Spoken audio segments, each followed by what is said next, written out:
সোহা পিছন ফিরে তাকায় দুজনের দিকে। জোরপূর্বক ঠোঁটের কোণে মৃদু হাসি টেনে বলে, থাক, যাব না। ওয়াশরুমের ভিতর ঢুকে দরজা লাগিয়ে দেয় সোহা। শ্রবণ দাদার আড়ালে মুচকি হাসে। মুখে বলেছে বলে কি যেতে দিত নাকি? ও তো শুধু এটাই দেখেছিল, সোহা ওই বাড়িতে যাওয়ার মতো দুঃসাহস দেখায় কিনা। সোহা আয়নার দিকে তাকিয়ে নিজেকে দেখে। শ্রবণ মুখে তো বলল যেতে হবে, তবে চোখ দুটো স্পষ্ট করে নিষেধ করেছিল না যাওয়ার জন্য। শ্রবণের সঙ্গ ছাড়া ওর এই ফ্ল্যাটের বাইরে পা রাখা নিষেধ। ফ্লোরের দিকে তাকিয়ে দেখে শ্যাম্পুর বোতল, ফেস ওয়াশ, বডি ওয়াশ সহ যত যা ছিল সব ছুঁড়ে ফেলে লণ্ডভণ্ড করে রেখেছে। কিছুক্ষণ স্থির হয়ে তাকিয়ে রইল ফ্লোরের দিকে। ছুঁড়ে ফেলার ইচ্ছে ছিল ওকে, কিন্তু ওকে তো ছুঁড়ে ফেলতে পারেনি, তাই এগুলোকে ছুঁড়ে ফেলে রাগ কমিয়েছে বোধহয়। ফ্রেশ হয়ে বেরিয়ে আসে সোহা। গোসল করতে পারলে আর ভালো লাগতো, কিন্তু এখন গোসল করতেও ইচ্ছে করছে না।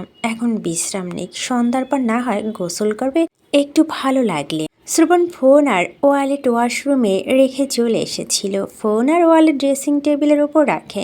শ্রবণের দিকে চোখ পড়তেই দেখে শ্রবণ ওর পেটের দিকে তাকিয়ে আছে। সোহা দ্রুত ওড়না টেনে পেটের সামনে নিয়ে আসে। শ্রবণ সোহার মুখের দিকে তাকায়। সোহা দ্রুত দৃষ্টি লুকিয়ে বিছানার দিকে এগিয়ে এসে বিছানায় উঠে শুয়ে পড়ে আবার। এত খারাপ লাগছে এখন বলে বোঝানোর মতো না। শ্রবণ রুম থেকে বেরিয়ে যান। সামাদ চৌধুরী বিছানার কাছে এগিয়ে এসে বলেন, সোহা দাদু ভাই যাবে না? সোহা চোখ মেলে তাকায়, দুর্বল স্বরে বলে, না দাদা ভাই। শ্রবণকে ভয় পাচ্ছ? 2-1 দিনের জন্য গিয়ে কি হবে? সারা জীবনের জন্য যদি নিয়ে যেতে পারো তাহলে নিয়ে চলো। আর কোনো কথা বাড়ান না সামাদ চৌধুরী। উনি চান না সোহা আর শ্রবণের সারা জীবনের জন্য আলাদা হয়ে যাক। পাঞ্জাবি পকেট থেকে ছোট একটা ওষুধ প্যাকেট বের করে এগিয়ে দিয়ে বলেন, এটা রাখো, রাতে মনে করে শ্রবণকে একটা খেতে দিও। কি ওগুলো? শ্রবণের প্রশ্নের দরজার দিকে তাকান সামাদ চৌধুরী। শ্রবণের হাতে ঠান্ডা পানির বোতল। সোহাও তাকান শ্রবণের দিকে। চোখে চোখ পড়তেই চোখ নামিয়ে নেয় সোহা। সামাদ চৌধুরী শ্রবণের দিকে ঘুরে দাঁড়িয়ে বলে, তোমার ঘুমের ওষুধ? তোমার নাকি ঘুমের সমস্যা হচ্ছে আবার? লাগবে না, নিয়ে যাও। কেন লাগবে না? রাতে শোয়ার আগে মনে করে একটা খেয়ে নিও।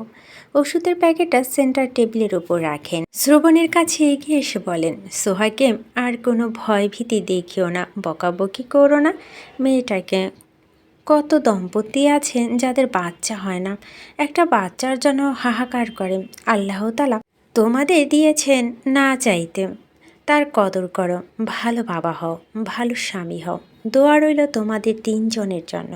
সবসময় ভালো থাকো তোমরা। শ্রবণ চুপচাপ শোনে সব কথা। সামাদ চৌধুরী শ্রবণের কাঁধে হাত রেখে বলেন, এমন কোনো ভুল করো না যার জন্য আফসোস করতে হয় সারা জীবন। আসছি, ভালো থেকো তোমরা। সামাদ চৌধুরী দরজার দিকে এগিয়ে যান। শ্রবণে এগিয়ে গিয়ে দরজা খুলে দাদাকে বিদায় দিয়ে দরজা লক করে রুমে ফিরে আসে। সোহা উল্টো ফিরে কাঁধ হয়ে শুয়ে আছে। শ্রবণের চোখ বন্ধ করে দাঁড়িয়ে থাকে কিছুক্ষণ। হাতে থাকা পানির বোতলটা রেখে বিছানায় উঠে বসে। হেডবোর্ডের সঙ্গে হেলান দিয়ে ঘাড় ঘুরিয়ে সোহার দিকে তাকিয়ে থাকে পলকহীন।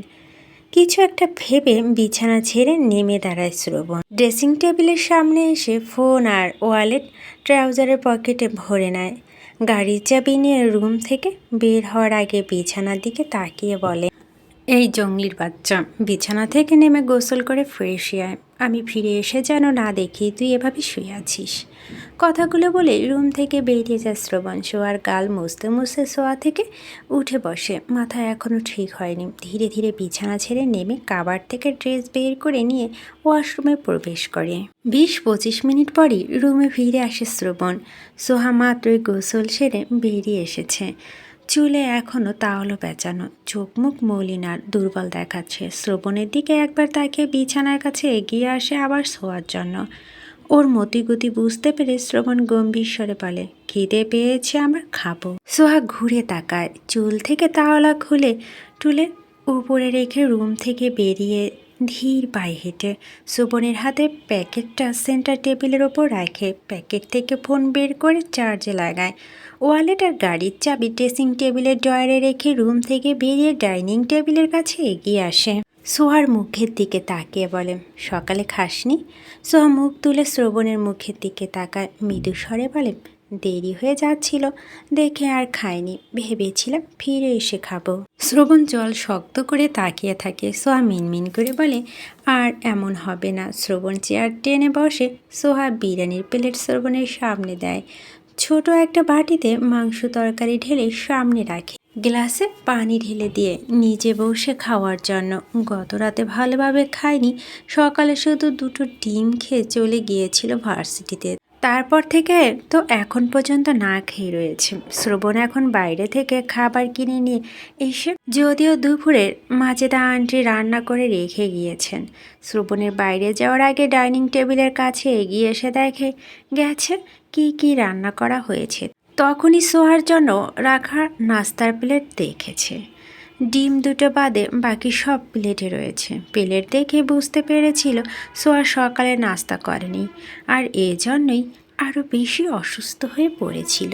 গত রাতে ভালোভাবে খায়নি, সেটাও নজরে পড়েছিল রাতে। খেতে খেতে শ্রবণ সোহার মুখের দিকে তাকায়। সোহা তখনই মুখে তুলে তাকায়। শ্রবণে তাকিয়ে থাকতে দেখে সঙ্গে সঙ্গে মুখ নামিয়ে নেয়। শ্রবণ সোহার মুখের দিকে তাকিয়ে থেকে খাওয়া ছাড়িয়ে যায়। মন মেজাজ খারাপ হয়ে থাকায় বেশ কিছু দিন ধরে সোহার দিকে সেভাবে তাকানো হয় না।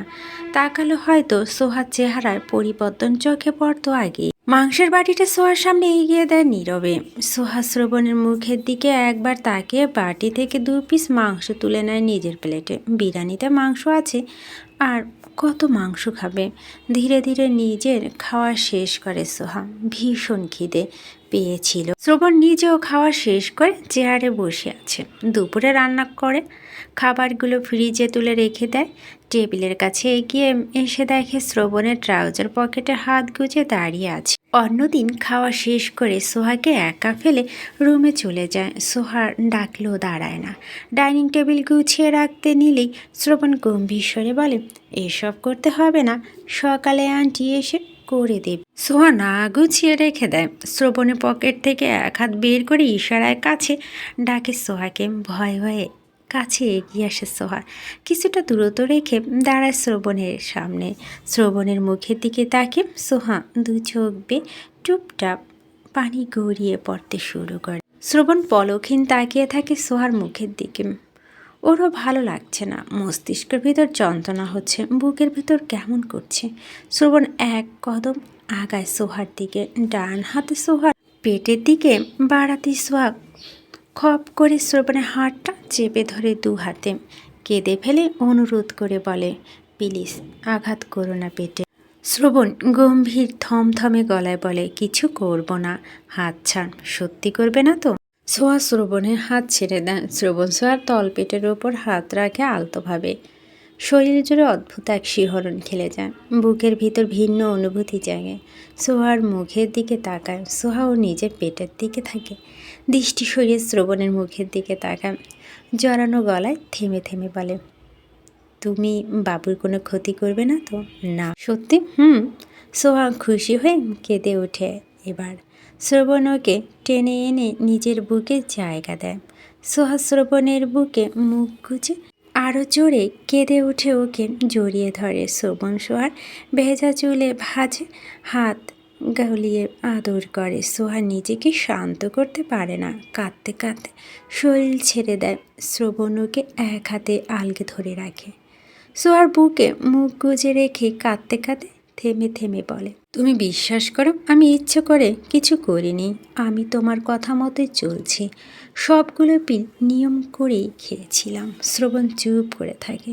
সোহার মুখ তুলে শ্রবণের মুখের দিকে তাকায়। শ্রবণের রসকসহীন গলায় বলে, এখন থেকে সময় মতো ঠিকঠাক মতো খাওয়া দাওয়া করবি। আবার অসুস্থ হলে তুলে নিয়ে বাইরে ডাস্টবিনে ফেলে দিয়ে আসবো। আচ্ছা। দাদা ভাই যেতে বলল, গেলি না কেন? তো তুমি তো যেতে বলনি। 3 বার বলেছি। আমাকে একবার বলেছ? বলেছি তো। ভালোভাবে তো বলনি। কিভাবে বলেছি? যেভাবে তাকিয়ে বলেছ। যদি যেতে নিতাম তাহলে রুম থেকে বের হওয়ার আগেই তোর ঠ্যাং ভেঙে দিতে। বোকা সোহার মাথা তাহলে বুদ্ধি গজিয়েছে দেখা যাচ্ছে। আমার সঙ্গে থাকতে থাকতে একটু উন্নতি হয়েছে তোর। যাই হোক, তুই যদি আজ যেতি তাহলে তোর ঠ্যাং নয় ঘাড় ধরে ঘাড়টাই ভেঙে দিতাম। সোহা চুপ করে থাকে। 3 মাস পেরিয়ে গেছে, শ্রবণের সঙ্গে রয়েছে। এই 3 মাসে এই বদ ছেলেটাকে হাড়ে হাড়ে চেনা হয়ে গেছে ওর। মুখে এক কথা, চোখে আরেক কথা, আর পেটের মধ্যে তো জিলাপির প্যাচ। ওষুধ এনেছি? সোহা শ্রবণকে ছেড়ে রুমের দিকে এগিয়ে যায়। শ্রবণ ওর পিছন পিছন রুমে প্রবেশ করে।